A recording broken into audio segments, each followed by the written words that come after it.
everybody, welcome to Rana's Radar. I hope you've been enjoying my travels. The car show season is just around the corner and I can't wait to bring you amazing car footages, the events that's happening around the States, awesome interviews, fun interviews. I think they're fun. I hope you've been having fun with it as well. But hey, I'm in Tampa and I had to stop here at the Tampa Bay Automobile Museum. Place is magnificent and you can tell from the look in my face that there is so much history here, which you know I love. So I had to come here, I had to check it out, and I had to bring you guys along. So I'm here with Olivier. How's it going? Good, good, good. How are you? Good. Olivier, you have an amazing collection here. Thank you. It is absolutely brilliant. How long have you had the museum for? So the collection really started since 1986, and the museum was probably opened in 2004, but we have about 87 cars in the collection, and those are cars around engineers. So there's an automobile, but there's an engineer behind the car. Okay. And so that's what the collection is all about, and we collect cars from as early as, well, this is a 1770 steam car. This is actually the exact replica of the Fardier de Cugnot that was built in France. And it does run. All the cars in this museum run, and it runs under steam. This thing he runs? Yes, absolutely. Okay, you have to tell me on the mechanism behind this. And I love the fact that this museum is about the engineering of cars. So we're going to see the history behind automobiles and the builds of it. Yes. First car ever made? Yes. Let's go with that. Please tell me. Okay, so right here you have a boiler. So inside, what you do is you open the front of the boiler. You put your wood down here, so the wood would be there, and then it heats up, and internally you have a tubular boiler. So then once you get about 15 psi of pressure, then you produce the steam, and the steam then comes through and goes to these cylinders, these big brass cylinders, okay? And it's linear activation that goes into a rotary activation system here, which is very simple, but one of the very first. And you also have, so it's a front wheel drive actually, but you can go reversed and forward just by moving this unit here. It clips on. If I go down, wow, it hits this way, so then it hits on that side. Yeah. If I go up, then it's going to hit here, so then you go forward or reverse with the car.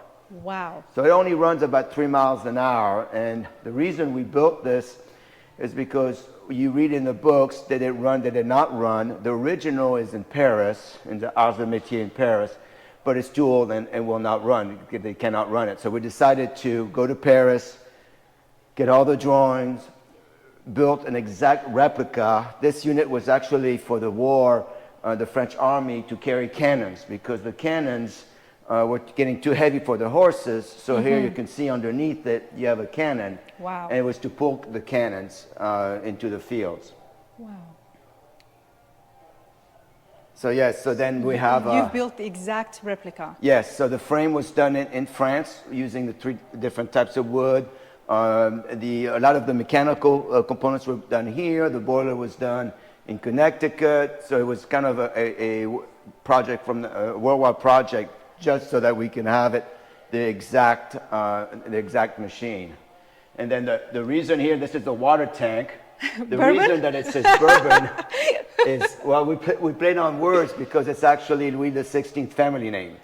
And that was during that time, so we just put bourbon there. Wow. And but that's the reserve well, of I'm that. definitely going to get some more information on your family history, because you have restored a beautiful 35 back there, as Gary was showing me. So we'll see that when we get to it. Sure. But this is amazing. Obviously, running only 3 miles an hour, that was not the intention. The intention was to carry the heavy cannons. And when you think 1770, you know, that was before anything. So imagine when this was running and they were doing the testing, people probably were running from it. You know, they know what it was, right? Well, I mean, not decades, centuries after that, there was arguments on who had made the first car. Right. You know, with I mean, I could be wrong. Correct me. We've got Benz and Bentley. Right. Yep. So Benz did the first gasoline-powered car, right? So if you say, you know, so steam-wise, that was Cugnot, but you know, gasoline was Benz. back. But I in mean, the a day. car is something with wheels that Yes. moves in That's my right. dictionary. So I'm going to accept this from the 17th century. How could I not? This is absolutely brilliant, everybody. Just look at the workmanship here and the fact that you've been able to replicate the exact model. It's just... So you've got a team here that does restorations and builds the... Yes, we have a team that we study. We always in the process of, right now we're redoing a 1909 Daimler from England that was one of the very earliest sleeve engines. So we're going through the process, and you know it takes a lot of time, but we have to do it right. So we go down to try to find out the color of the car, if it was changed, the body was changed over the years, because it's over 100 years old. So things must have happened during its life, right? So we try to go back to exactly, and that's the fun part, exactly on how a Daimler meant to build the car and run the car. So yes. Amazing, amazing. Now you're from France. Yes. You've been in the States for... Oh, a long time, since 1972. 1972, So, long time, long yeah, time.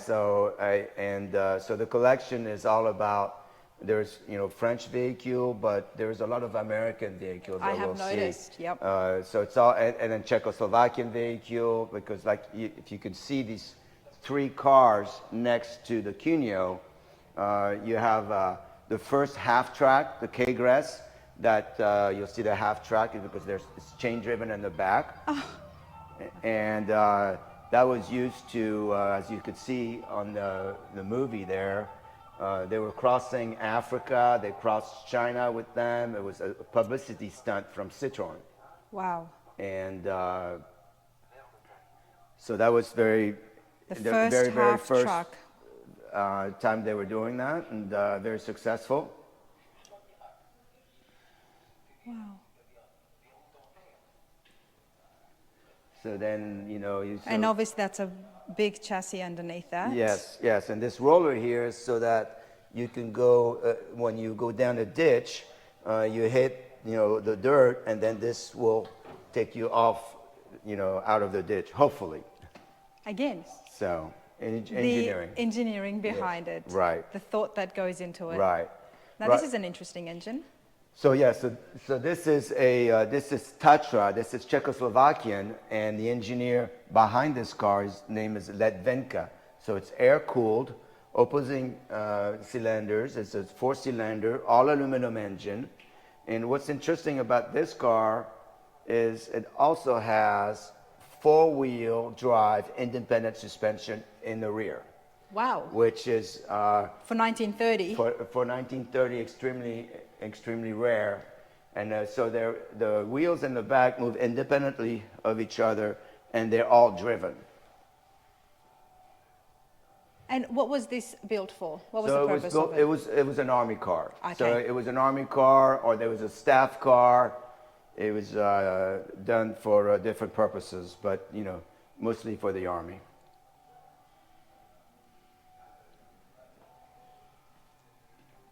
You can see the drivetrain here. So yes, you can see it. It's a center beam all the way through, and on the center beam holds the body. The body attaches to the center beam.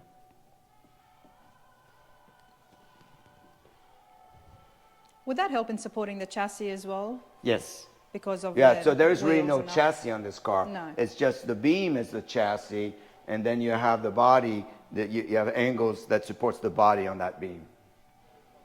And these 2 cars I've been on the road before together here in St. Petersburg, because everything is licensed and tagged, ready to go on the road. Everything is drivable. Everything's drivable. Even this one here, the Cugnot 1770, we have a license plate for it. Wow. Okay. Well, I've just walked in, but you know what? Out of what I've seen so far, that's what I want to get on. Oh, I love it. Everything is drivable. And we're talking about cars from the 17th century, everybody. So this is definitely unique. This is amazing.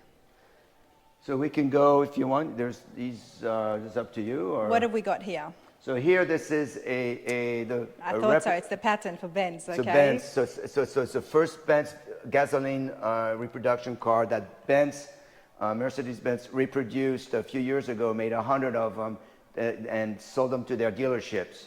And then, so that's really the first gasoline-powered car 1886. Yes. This one I knew about. Yes. 17th century, So I had this no is idea. more common. You can find this one at different museums around the world. But just think, it's over 100 years after the Cugnot, the failure of the Cugnot of 1770. There was a lot of political arguments Yes. during the builds of the automobile industry. So here we have, so we focus here in this museum on front-wheel drive cars, and you have 3 front-wheel drive cars here. You start with the Mathis.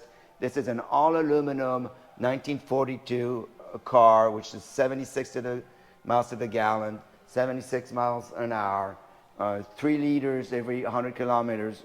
It's really, really advanced for its time. They built 9 prototypes. This is the only one left. It's actually 6,000 welded points inside done in aluminum. Wow. So I believe that after the war, they did not have the engineering to mass produce this car. They wanted to do 100 cars a day. And the price as well of aluminum. Yeah, the technology wasn't there. But that was just, this was developed during the war. So then here you've got a British front-wheel drive 3-wheeler, BAC 1931, with an air-cooled engine.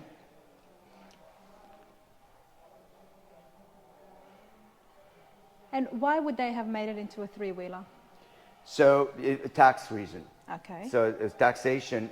It was cheaper for taxation reasons back then, and still today in Europe, I do believe, and that's why they did. Because it borders on the use of those the scooters. Yes. So, yes, and then and then right next to it, you have a front-wheel drive 1899. It's a front-wheel drive, but the motor is mounted on the front axle, and then it drives through it. This is quite inventive. Again, an air-cooled engine, 1 cylinder. So we can say this museum has 1700s, 1800s, and 1900s front-wheel drive cars. Yep. And the 20th century. And the 20th, I yes. did see the DeLorean, so. Yes. And is the throttle here, is that how you would steer it as Yes, well? that's how you steer it. Then you have your shifter here, your throttle here. So this is just... Wow. And yes, it does also run. Oh, I could see that. I thought it might have been a lot more stiff to be able to move it, but yes. no, it's very, very light. Okay, Olivia, come on here. The place is big. It's, I mean, every corner you go into, there is something catches your eye. So here you have what I call the sleeve row. The sleeve row is because it has all a Knight engine. Knight invented the sleeve engine, and then Daimler purchased the first license in England, which we have a Daimler, but we just have the engine right now because we're rebuilding the car. If you want to Can you tell me about the sleeve engine first? Yes, so the sleeve engine, let's see, let's walk this way, and there's a model that I can tell you. Perfect.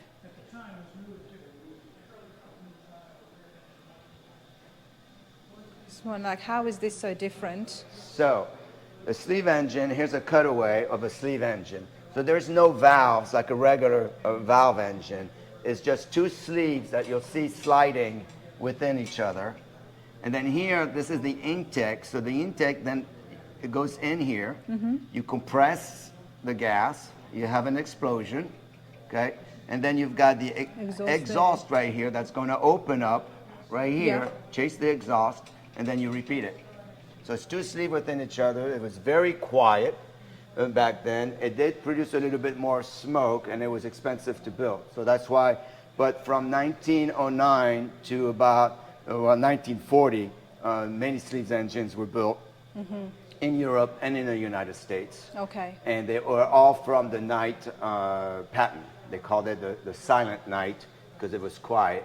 In the U.S. And this is before the pistons? This was, it was after the piston. were invented. So the first engines had pistons and Yes. valves. Well, there has a piston here, Right. but just poppet valves on the top, right? That's what's different. So that's what's different, is there's valves on the top, and here you just have two sleeves. So it was less noisy. So, and then in the United States, Knight, when he sold this patent, they had to use his name. So Stern's Knight, Willies Knight.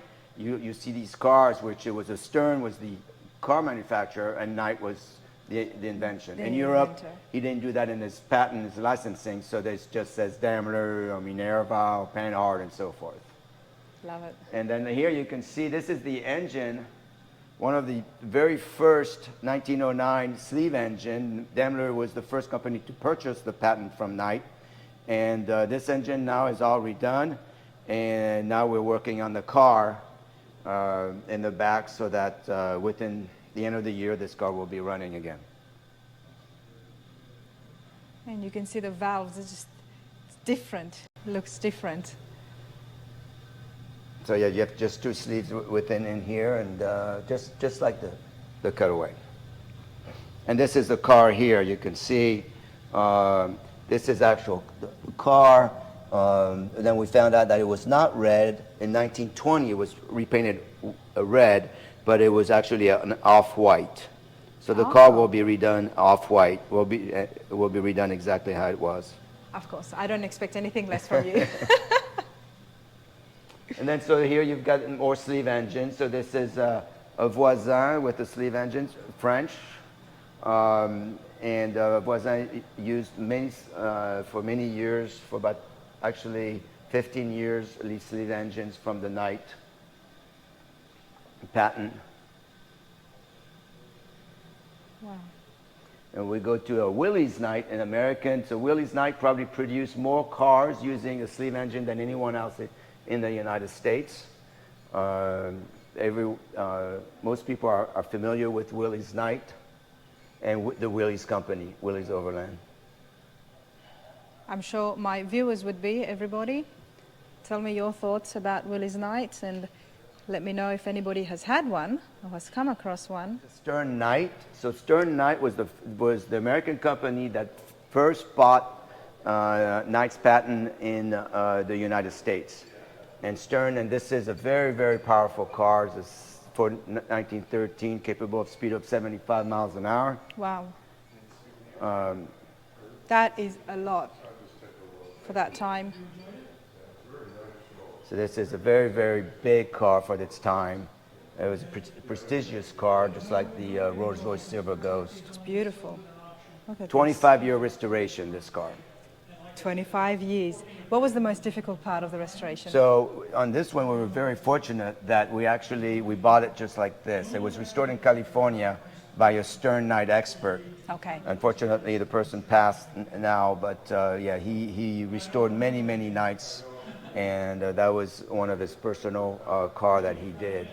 The jump seats here are actually original. This is the only parts that's really original from back in 1913, the jump seats, the leather on the jump seats. And Wow. you see it's cracked, but they are From the 1913. 1913 seats. Oh, wow. Where were they kept? So, well, it was, the car was stored very well, right? But it still needed a full restoration. But maybe they had the seats off, I don't know. Wow. When you talk about over 100 years, many things happen, right? 100%, that's why I asked. If only these cars could talk, I'm sure they've got stories to tell. Somebody else mentioned that to me, and I said, and I'm going to say it again, if that was the case, then I wouldn't be speaking with you. I wouldn't be meeting all the nice people. I'll be talking to the cars. So here, these cars here are... This is a special one. Yes, this car is very special because it's actually my father's first car that he purchased from the police auction in Paris. A 37 Peugeot Dallarmet. And he didn't have much money, so he went to the auction and drove this home, and it's still here today. So in 1958. And Olivier, 1958, at the auction, what did your father pay for this? Oh, probably, I don't know, $50? Very little. It was just about free back then, yes. Wow, 100%. But yes, because look these at the cars body style here. the older cars back then, you know, while this was like a 20-year-old car, Yes. there was no values to them. Wow. Look at It's an this. aluminum body. It's actually a great driver. The windshield goes up and down. I can show you. You can go, as you can see. Wow. No, and it's flush. This is, wow, I like it without the windshield. Yes.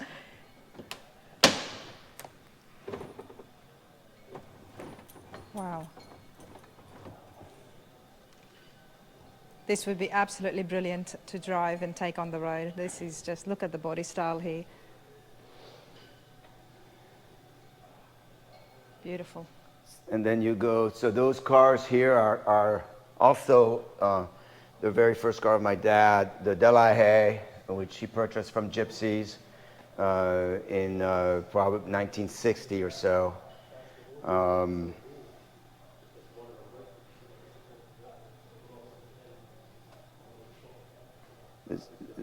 This is a Delahaye 235. It's a one-off body on this one by Chaperon. And then you go to the Talbot Lago, which is one of one, the prototype. And this car is probably my favorite because that was my driver in 1984 in France, when I go back to France. This car right here was your driver? This car right here was what I was driving. It was ugly brown. My bicycle was in the back seat. No muffler, but it ran like a champ. Wow. And you've done very well with this. The black is striking with it, isn't it? So yeah, we went back to the original color of black, and the body, they made more than one body for these cars, but the engine on this is a square end, super square engine they call it, and it's one of one. Wow. You've always liked cars, I'm guessing. Yes. Yes, absolutely. So we go. And your father obviously was very passionate about Yes. cars. Yes, and then this here, we can go to these cars here, the Owens Magnetic, because these are American cars that not many people know about it, because you have actually a 6-cylinder engine that drives a generator, that drives an electric motor, that drives the rear end. And there is a video. Okay, that is too much happening right there. Yes. So you've got a 6, so we can go to that one. This is another Owens Magnetic right there, and you have a better Hybrid view. electric engine with gas. Yes, so right here. Okay. And 1917, this is 1916. That's right. I'm fascinated at the use of electrical cars back in the days. Right. This is just amazing. So tell us, how does this work? And why is all three there? So right here, you have the 6-cylinder gasoline engine, okay, right in the front. And this is without the body on the car. Okay. So that we can show everyone. And then you have a generator here hooked up, which there's no mechanical link between the gasoline engine and the generator. The generator also acts as the starter, 48 volt, a Dynastar. So you use the generator as a Dynastar to start the engine, the gasoline engine. And then once you have that, so the gasoline engine runs, makes the generator turns, drives an electric motor, and then it goes to the rear end.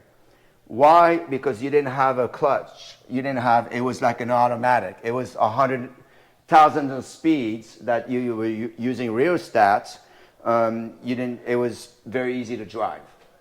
So all you had is a gas pedal and a brake, but you had no clutch. Wow. So for 17, it was very, very inventive for the time. Extremely expensive to build. And this is a reason that they didn't last very long. It was probably one of the most expensive cars to build back then. But look how ahead of its time it was. It was, yes. The first, Yes. the first engineering behind automatic cars. So here's a picture on how we received this car. So you can see. Where on earth did you find this car? So in the U.S. at an auction. Okay. And, so now we have 3 actually Owens Magnetic in the collection now. Wow. Because it's really fascinating engineering. And it fits really well with your museum of the engineering behind the early day cars. This is beautiful. And then right next to it, you have a 1922 Milburn. all electric. So the US was actually very advanced in electric cars, produced many, many different electric cars back then. It was meant for the ladies. It's about 6 batteries in there. Yes, so there's batteries in the front and there's also batteries in the rear of the car. It was able to do about between 50 to 75 miles range, about 35 miles an hour. This is a very pretty car, and I love the fact that it was made for ladies. We can tell from the floral seats and the roses, and that's the steering right there? Yes, yes. So that's the, I'll go on the other side for you. So you bring him, so when you go in, you bring him like this, and then one is steering, and then one is for the speed. And where do you turn it on from? So you, on right here. Yeah. You, There's right 3 there. buttons there. Oh, that one, yeah. Yep, that there. And then once it's on, then you just shift and it goes.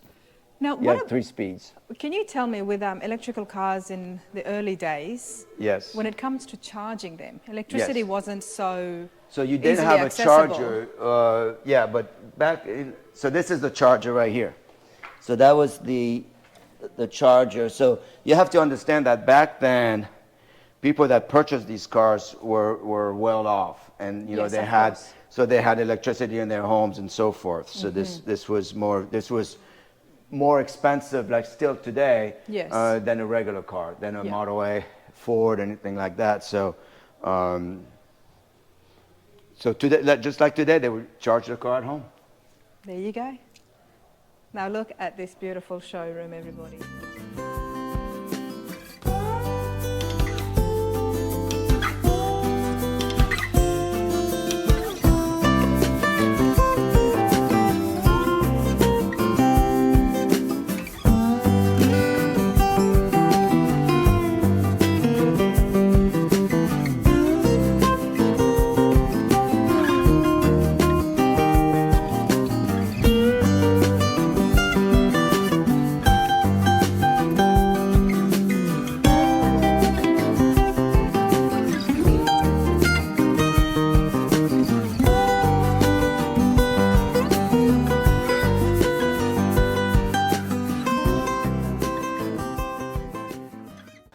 Gary, thank you so much for coming on my channel. You're a man full of information. As you were telling me and you're showing me around the amazing museum, I had to put on my camera. Yeah. So tell me, what were you just saying? Okay, so this is the only one of 7 Hotchkiss Gregoire's 2-door coupes made in 1953. This is the only one of the 7 that ever came into the States. Ed Cole is the head of Chevrolet. He unveils the Corvette for the very first time at the New York Auto Show. Excuse me. This car was in the very next display area to the left. Ed Cole fell in love with the car. General Motors paid for it. He brought this very car back to Kalamazoo, where he was born and raised. He drove this very car around Michigan for about 2 or 3 years. But when Ed Cole came out with the Chevy Impala years later, he took the logo from Gregoire. This is where Ed Cole got the Impala logo. It's a Gazelle. It's on the dashboard, the steering wheel, the hubcaps. I love it. That's where the idea inspired from. Yes. That's where things began. Except he changed the name from Gazelle to Impala, because Gazelle Super Sport wasn't going to sound too muscly, apparently. But the car is incredible. The suspension is exactly like Formula One cars today. It has a 4-cylinder water-cooled boxer engine, was getting 33 miles to the gallon back in 1953. And as mentioned, the suspension is, the springs stretch instead of compress. So the more you stretch the spring, the more resistance you would get, whereas the opposite is true. Until it bottoms out, you get nothing. And the other unique thing about this is the pistons. Yes, it's a 4-cylinder water-cooled boxer engine. Boxer engine just means the pistons are horizontal, they're in harmony with each other. So this car was getting 33 miles to the gallon in 1953. Not an issue in the States at 17, 18 cents a gallon, but it was in Europe, where it came from. The back of the car looks like a 51 Chevy Deluxe. When I first saw the car, I said, oh my God, they copied off Chevrolet. Well, it turns out the opposite is true. It was the opposite, wasn't it, in this case? The doors are suicide doors. They open all the way. They'll stay open, like the old Maserati Sebring. Anything less than all the way, they'll close by themselves and latch on level ground. Hotchkiss is a French armament company, but Benjamin Hotchkiss comes from Watertown, Connecticut, Sharon, Connecticut. He got his start and made a fortune supplying the Union with cannons during the American Civil War. But in 1867, things were pretty quiet in the States. Benjamin Hotchkiss picked up his whole operation, and he moved to just north of Paris to the little industrial town of Saint-Denis, or St. Denis if you're from Brooklyn. Okay. Right? Well, with a glass of a lot. So there you go. Piece of history. Wow. And this, sadly, Ed Cole leaves General Motors in '77 to take over the car company called Checkers that built taxi cabs for major cities in his hometown of Kalamazoo. But he was commuting in his twin-engine Beagle. He crashed and perished in a storm 50 miles southeast of where he was born and raised. So he would have been a household name like DeLorean, Iacocca, Carroll Shelby, and so on. You know? So that's a piece of history, this car. And the museum 100%. restored this car as well. It was found in a salvage yard east of Los Angeles. Nobody knew what it was, but if it wasn't aluminum, it would have been crushed. Aluminum's too valuable. And if it wasn't aluminum, it would have rotted away, kind of like the Audi did. So you just answered the question I asked you before. Because recently I've been seeing a lot of cars, these early cars with aluminum frames. So it lasts a lot more longer. So why are we not doing aluminum these days? It was very expensive back then. It was very expensive to cast it. Like I said, underneath his photographs, that little Emil car compound. It's called compound because it's aluminum, steel, and wood. But that's the first car in the world with a cast aluminum firewall and frame. The first car in the world, 39 Amlique. Emil car compound. Emil car. Wow. The car behind it is a little wooden DKW Meister Class 1939. It's probably one of the most important cars in history. This is the car that saved Auto Union. Okay, tell me about that. Well, did you ever wonder how Audi got its name? A lot of people assume it's an acronym. Yes. A for Audi, D for DKW, 4 car companies. That's a coincidence. It has nothing to do with that. From 1909 to 1932, the only logo for an Audi was a number 1. There were no rings. And then in 1932, these 4 German car companies came together for the same reason that Daimler and Benz merged 6 years earlier in 1926. But now in 1932, you're about a year and a half, 2 years into a global depression. I hope you guys are enjoying this so just anyway, as much as I am, because it is just fabulous. I mean, I'm just absorbing as much information as I can, because you guys know I love history, I love historical cars, and I'm in the right place today. And it's also the reason why there's a dot in each of those first 2 rings. Oh, that may be the only time you see that. That just indicates that 2 of those 4 German car companies were created by the same person, August Horch. Horch was out of the 4 cars that made up Auto Union, Horch was the biggest and best. But how Audi got its name is this. August Horch got to start working for Carl Benz. From 1896 to 99, he became the production manager for Carl Benz out of Mannheim, Germany. He leaves Benz in 99 to create his own car company, Horch, the biggest and most beautiful cars. But in 1905, August Horch decides to go public with his company to generate growth. But by late 1908, he's pushed out of his own car company. Same scenario as Steve Jobs pushed out of something he built, just a disagreement with the board of directors. Just like Jobs, though, they had plenty of backing, plenty of money. They started a new car company and they named it Horch, Motoren, and Cy, which meant company. Sued by his former car company, they couldn't use the word Horch anywhere in the title of the car. And that would be like Henry Ford couldn't use the word Ford, and he wasn't successful till his 3rd attempt. His 2nd attempt became Cadillac. So anyway, so now August Horch has a new car on the assembly line. He just lost in court, and he can't use the word Horch anywhere in the title of the car. So he has a meeting with his best friend and business manager, this guy Franz Wexter.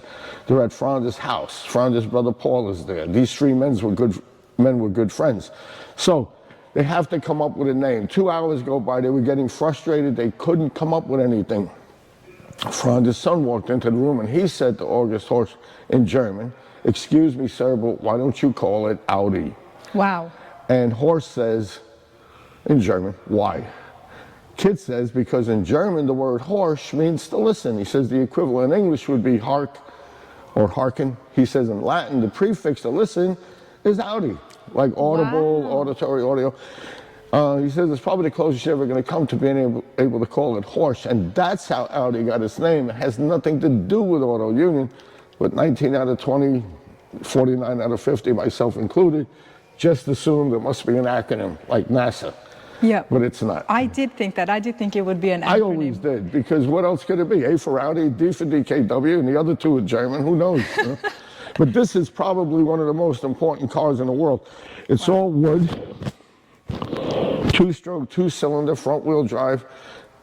This is the car that saved Auto Union because they weren't selling any Audis, Wanderers, or Porsches at the time, because after World War I, it was a very depressive era economically.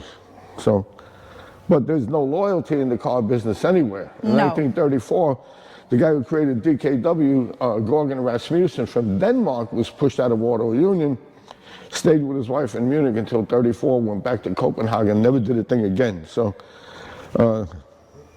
crazy. It is. Crazy, brilliant, and that's the thing about history. That's the thing about history. You never know what you're going to find out. That's amazing. There's some really incredible technologies, like that Stover over there on the other side. Early day technology. Yeah. Come on, Gary, show me. What are you Well, for instance, I'll tell you something. Here's another thing. A lot of people think the Volkswagen is based on German prototypes, and to some degree it was. But the German Volkswagen is based on that T97, that red car in the middle back there. It's a Tatra. It's a Czechoslovakian car. When the Germans invaded Czechoslovakia, the first thing they did is shut down all of Tatra. But Hitler was obsessed with a people's car, so they homed in on the T97. As a result, only 500 of this car were ever made. And even though it's a four-door and aerodynamic, that's the car. You can see the similarities. You can see where it's been drawn from. But the reason the German, Volkswagen was not a company before the war, but after the war, they settled out of court and paid Tatra for patent infringements. 3.2 million American dollars or $1 million Deutschmarks. Wow. For patent infringements because of this car. The reason is it already has the four-cylinder air-cooled boxer engine in the back. All the German prototypes up until this point have an inline four-cylinder water-cooled block, much less efficient than the boxer engine in this. So that's only one of the only 500 that were made of that T97. Wow. And that's the car that the German Volkswagen is based on. 1935 Audi. Now this one is a very special one here at the Tampa Bay Automobile Museum because the owner and his father restored it. So there we've got Olivier here. We're going to have him on camera as well soon to tell us a little bit more. But Gary, before that happens, what can you tell us about this restoration? Well, we found it in Lakeland. It's about 50, 60 miles from here. And they were looking for this car. Olivier was looking for this car throughout Germany and stuff, or a car like this, which is kind of referred to as the Rommel car because it has, again, two spare tires. The molding later on is added on. The molding? Yes, this one. Along the doors. Later on, this was just clipped on. But this is 1935, so it's original. It also has two spare tires. Later on, the Audi had just one. Like they started cutting corners or whatever in the late 30s, 36, 37, 38. This is actually a Mercedes. The other side is an Audi. Wow, and here, this is what it looked like when they found it. Brilliant. This is absolutely beautiful.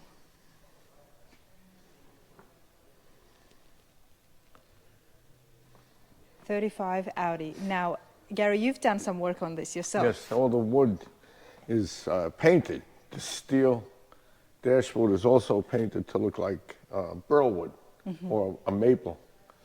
And some of it is grain. When they did this car, when they built this car, in the beginning they used some of the finest wood for the dashboard and stuff. Later on, German cars, French cars,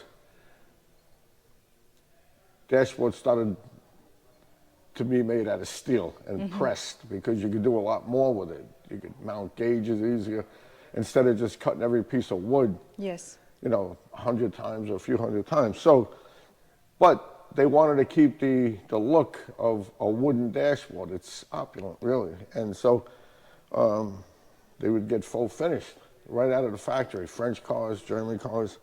And believe it or not, they had some of the finest artisans actually duplicating the look of wood as opposed to just Now, this practice was common, well, not common, but it happened with the big high-end luxury cars. Yes. Early 30s, and you've been able to replicate that.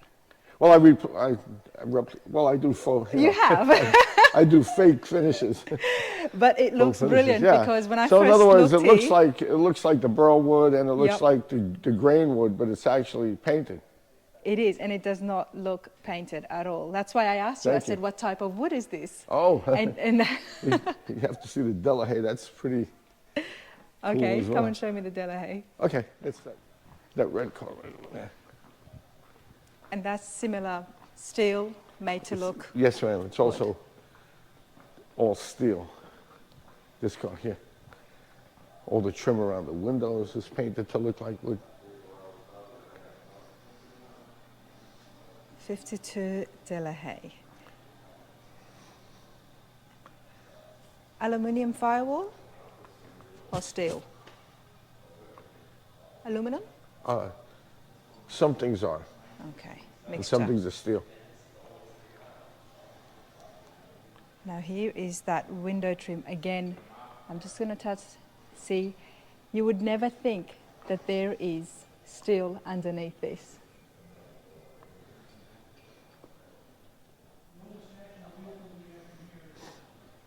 Gary, this is absolutely amazing, and I don't want you to give away your secrets. Oh, there's no. but for, It's just for people who are restoring, and there's a Oh, lot it's of my just viewers wads who are of- restoring cars. wads of newspaper. I get newspaper without print. And, well, years ago we used to use print, just added color, you know. But, and I just dip it in various consistencies of Liquitex or like an acrylic, transparent siennas, umbers, and then I'll just drop it on the dashboard, which is just, you know, move it around to try and create like a grain. And if it's convincing, then I'll leave it. Let Yeah. it dry, seal it in a coat of clear, and then build on top of it. So it's Everybody, about give it 6 a or try 7. at home. You've made it sound very easy, but Well, it is actually. I'm sure it would require a finer hand. So that is absolutely brilliant work. Well, thank you. Yes, so this is an Audi that we were looking for 20 years. It's front-wheel drive Audi, extremely rare in the United States. And this was a total, we call it resurrection, as you can see. Now, before I see that, Olivia, it's one of Yes. the main things that I always do on my channel, especially when people have restored cars themselves, is you have been searching this for 20 years. Yes. Why this car? Well, we actually, why? Because it's front-wheel drive. Okay. And then we wanted to focus around engineering again, so pre-war front-wheel drive cars. Yeah. So that's why we have so many different manufacturers of front-wheel drive car in the museum. So that's why we needed, and no one knows about Audi Auto Union making front-wheel drive pre-war. Pre-war, right? So yeah. that's the interesting part of having, you know, car people come Yes. in and say, oh, I didn't know this, oh, I didn't know that. Just like myself, I Yes. still discover today, you know, new cars, new engineering Yes. all the time. Well, so. I love that. The passion around it shows just your dedication behind this museum as well, Yes. that you have to have a pre-war Right. front wheel, and you found it. It took you 20 years, but you did But- find it. That's right. And here it is. Wow. You know, I call these barn finds. Where did you find this? This actually, we found it in an hour away from here in Lakeland, Florida. Yeah, it was crazy. After everywhere Wow. we searched for, it was, Look at this. but it was outside, and yes, it was not. It was very, very. 6 years restoration on this car. Did it belong to somebody? Yes, it belonged to, so you see the collar here, it belonged to a German officer. It was used during World War II with the, as you see a plant growing right here? But, so that's why there was the German collar here, because the German officer had the car, then an American officer purchased the car and brought it back to the United States. Unfortunately, he stored it into a container, not realizing that the container was leaking. And so the car was destroyed. So we did a frame-off restoration. Yes. And what a job indeed. This is brilliant. How did you come with the colors? What made you choose these colors? So the colors was a family decision, you could say. You know, it was originally, this one was originally black, we believe. Yes. And the interior is the original color. So since it was in a container, the true red leather, burgundy leather we found. So we used that, and then we went from there and did the color scheme like that. I'm really liking the two colors here, yes. everybody. I have not seen at all the gray with the red. This car is special as far as the Audis are concerned because there's 2 spare wheels. And maybe the German Army decided, since it was used during the war, they wanted to have 2 spare wheels, so they put 2 spare wheels on this.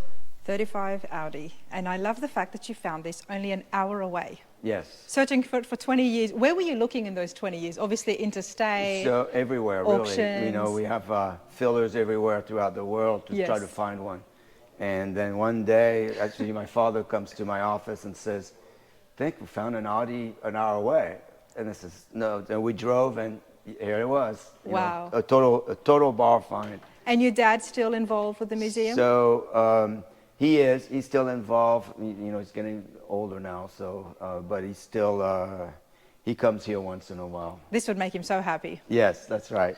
So this is actually on this car you can open the door if they leave you in the back seat.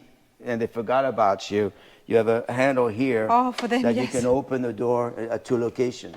Nice. And this is crank-up windows. Yes, crank-up windows. Now this looks like wood, but it's painted wood, and that's how it was back then. It's metal that was painted to look like wood.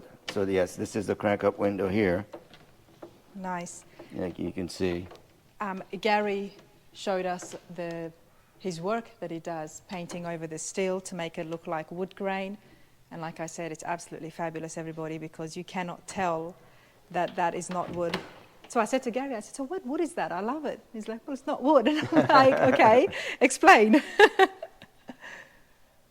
Beautiful 6-year restoration. Absolutely beautiful.